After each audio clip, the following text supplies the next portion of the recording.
কোনো কিছু ঘটে তাহলে এই সমস্ত দায়ভার তারাই নিতে হবে।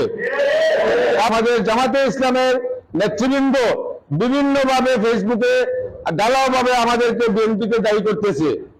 বিএনপি এই মামলার কোনো বাদী না, এই মামলায় বিএনপির কোনো নেতা সাক্ষীও না, তাইলে বিএনপিকে এই মামলায় কেন জড়ানো হয়? এই যে নোংরা একটা রাজনীতি শুরু হয়েছে শাহবাজপুরে, আমরা নিন্দা জানাই তাদের এই সমস্ত কার্যক্রমের। তারা ব্যক্তিগতভাবে চরিত্র হননের চেষ্টা করছে।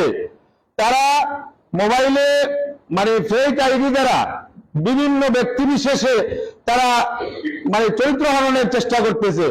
কখনো আমাকে দায়ী করতেছে, কখনো সভাপতিকে, কখনো উপজেলা নেতৃবৃন্দকে, কখনো সেক্রেটারিকে এবং সেক্রেটারি পরিবারকে নিয়ে বিভিন্নভাবে অপপ্রচার চালিয়ে যাচ্ছে। আমরা নিন্দা জানাই, প্রতিবাদ জানাই এসব বিষয়ে। সঠিক তথ্য ছাড়া এই সমস্ত কথার কোনো ভিত্তি নেই। আমরা মনে করি এই সমস্ত সব ভিত্তিহীনভাবে মিথ্যাচার করে যাচ্ছে তারা।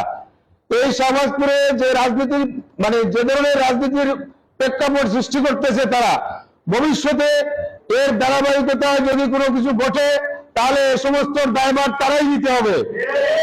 কারণ আমরা সুস্থ ধারা রাজনীতি করতে চাই।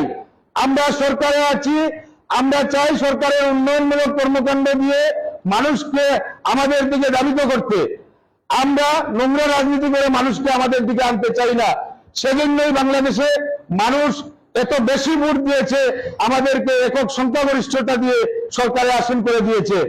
আমরা বিশ্বাস করি বাংলাদেশ জাতীয়তাবাদী দল গণতন্ত্রে বিশ্বাস করে জনগণের রায়ের ভিত্তিতে রাজনীতি করতে চায়, জনগণকে সাথে নিয়ে রাজনীতি করতে চায়।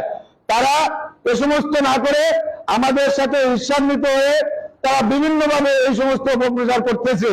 আমরা এই সমস্ত প্রতিবাদ জানাই, নিন্দা জানাই।